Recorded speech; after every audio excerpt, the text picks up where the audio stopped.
Now we'll see step. So what is step? So step means the default value of step is always 1, which means it goes one by one. From 0 to 1 the difference is 1, 1 to 2 the difference is 1, 2 to 3 the difference is 1. So the step is 1. So if the step is increased by 2, then the difference between the first element and the next element should be 2. Okay, so that's the meaning of step. Here I'm not providing the start value, I'm not providing the stop value, I'm only providing the step value, which means that it starts from the beginning, it goes till the end of the list, and with the step as one difference. So let me save this file and let's execute. Here you can see it prints complete list.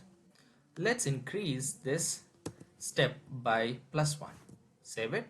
Now I've already told you the difference between the index difference between the value and the next value should be 2.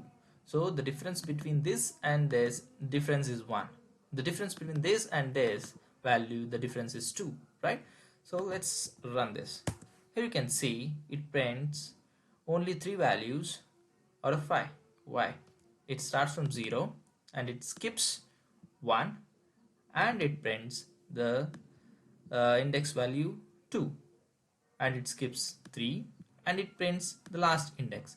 So that's the meaning of step. It skips based on the difference you provide in this position. That is called step. Let's increase one more and we'll execute this. Here you can see now it's skipping 2 positions, right? 2 position. So difference should be 3. It starts from 0, it skips 1, it skips 2, and it jumps to 3. So it prints 3 and there is no subsequent element available in the string, so it stops.